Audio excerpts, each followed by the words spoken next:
Class, welcome to week 6. It is legal week.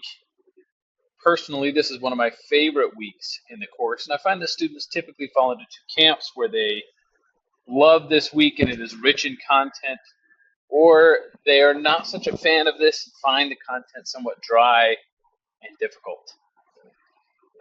I will do my best to excite you about this content and show you why studying about the legal structure of businesses can be very, very interesting. So we will cover legal structure and licenses and taxes. A reminder, your project 2 is due this week. So I hope that is coming along nicely. I'm very excited to see your websites and what you've come up with. Let's jump into this first topic, legal structure. There's a disclaimer up here. The course is not providing legal advice.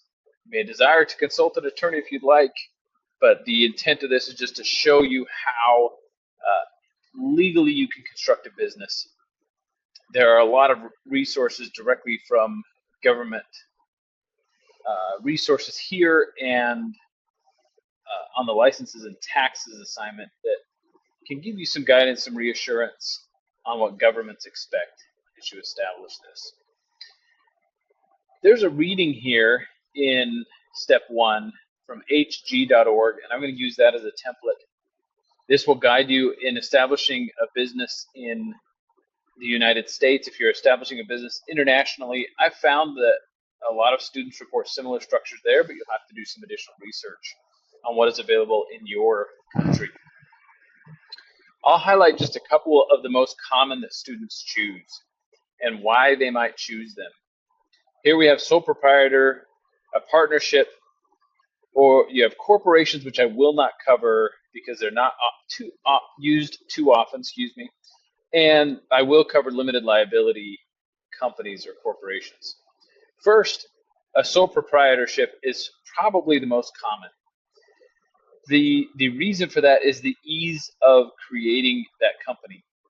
You can create a sole proprietorship just by saying so and acting as a business owner. It really does not take much to establishing that. Some states have additional requirements. You want to look into the specific guidelines of your state or country.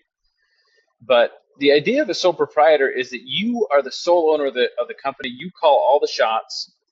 It is yours entirely. From a legal standpoint, the advantage is the control of the company. It's very difficult to come and wrestle control away from a sole proprietorship. So you can control your company in perpetuity into the future. The downside is that from a legal standpoint, your personal and professional assets are viewed as the same thing. And so if someone sues the company of a sole proprietorship, in theory, their personal assets like their house or other things could be at risk. You guard against that by a limited liability corporation, which I'll cover later on. But that's viewed as the downside. Now, it's hard to say that companies built by students have ever gotten to be that size. I haven't heard any concern from my students along those lines. Many are just creating a business for this course. And sole proprietorships work great. It is probably the most common form of business used. But that is the pro and con as you're looking at the future of your company. A partnership is very similar to a sole proprietorship. A partnership has the same ownership advantages, but with more than one person. And those partners can decide to divide up the partnership however they want. It can be 2 partners. It can be many, many partners.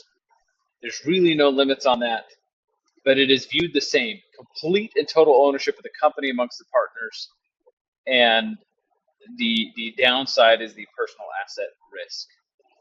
Then finally, limited liability corporations take a few more steps to establish. And you do give up some control of the company. Typically, there's regulations on the size of the business and at what point you have to establish a board of directors. And if that board of directors decides to do so, one day they may push out the owner of the company and establish someone else in their place. In that tends to be fairly rare. I think some well-known examples are Apple in the 80s, who pushed out Steve Jobs, who later then came back to the company, and the rest is history. But something like that can happen. So you give up a little bit of control, but what you gain is that protection. A limited liability corporation is essentially a public statement to tell everybody my liability is limited only to my business assets. My personal assets are not part of this company, and so if you do engage in a legal action against me, you can only pursue the business assets of my company. That's what limited liability means in that standpoint. So that's just a summary of some of these. There's some additional information on here, and certainly way more information you can get online if you'd like. And so your assignment will be to write up a brief essay and say, in your location, which legal structure is best for your business and why, and then how would you set it up? And then you'll see some additional resources below that. So that is your legal structure assignment. Your taxes, licensure and taxes assignment is very similar. There's a good document, licenses and taxes, you can read. It just gives you a general overview. However, I can generalize legal structures that apply in the US and internationally. I can't do that as easily with licenses and taxes regulation because it varies so much from state to state, territory to territory, or country to country. So for this, you will need to do your own research through government-based websites. Make sure you note the URLs you use because you'll need to include that on your essay.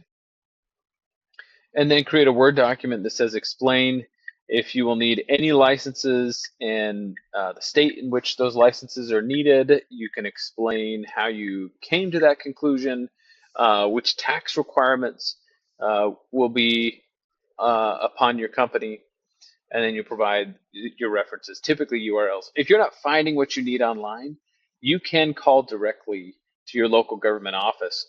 What a lot of new business owners don't realize is that states really like to have additional businesses pop up in their locale, typically, because that means additional tax revenue for them down the road.